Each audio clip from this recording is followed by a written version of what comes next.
ਅੱਜ ਆਪਾਂ ਬਣਾਵਾਂਗੇ ਸੁੱਕੇ ਦੁੱਧ ਦੀ ਬਰਫੀ।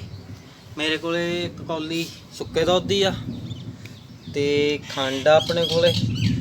ਟੇਸਟ ਮੁਤਾਬਕ ਵੱਧ ਘੱਟ ਵੀ ਆਪਾਂ ਪਾ ਸਕਦੇ ਆ ਆਪਦੇ ਮਿੱਠੇ ਮੁਤਾਬਕ।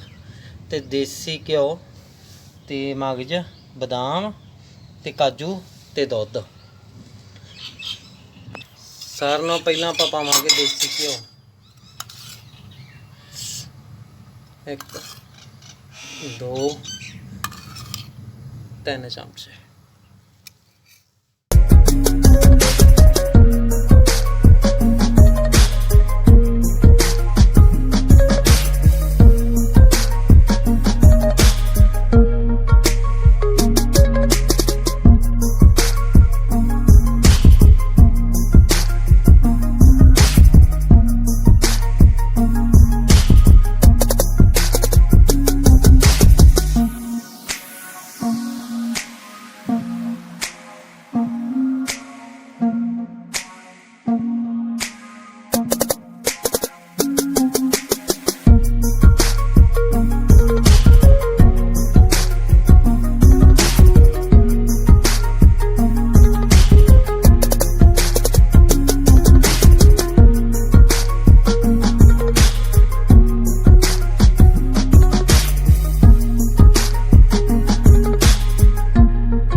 काजू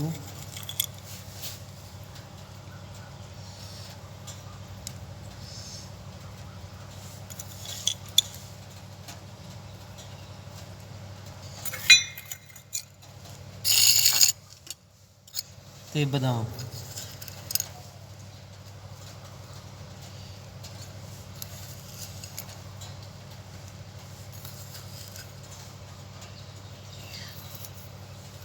इस तो बाद ਆਪਾਂ ना 2 घंटे ਨੂੰ फ्रिज 'ਚ ਰੱਖ ਦਾਂਗੇ। ਉਦੋਂ ਬਾਅਦ ਘੰਟਿਆਂ ਬਾਅਦ ਆਪਣੀ ਬਰਫੀ ਜੰਮ ਕੇ ਤਿਆਰ ਹੋ ਗਈ ਆ। ਬਹੁਤ ਵਧੀਆ ਜੰਮ ਕੇ ਤਿਆਰ ਹੋਈ ਆ। ਹੁਣ ਤੁਸੀਂ ਕਿਸੇ ਵੀ ਸਾਈਡ ਚਾਹੇ ਜੇ ਤੁਸੀਂ ਪੀਸ ਚਾਹੁੰਦੇ ਹੋ ਉਹ ਜਿਹੇ ਪੀਸ ਤੁਸੀਂ ਕੱਟ ਸਕਦੇ ਹਾਂ।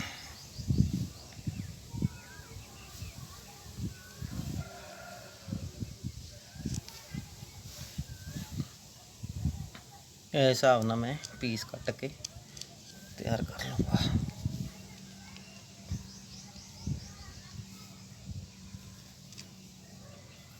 ਆ ਦੇਖੋ ਬਹੁਤ ਵਧੀਆ ਜੰਮ ਕੇ ਤਿਆਰ ਹੋ ਗਈ ਆ। ਇਸੇ ਤਰ੍ਹਾਂ ਆਪਾਂ ਸਾਰੀ ਕੱਟ ਕੇ ਰੱਖ ਲਾਂਗੇ। ਬਰਫੀ ਕੱਟ ਕੇ ਤਿਆਰ ਕਰ ਲਈ ਆ। ਹੁਣ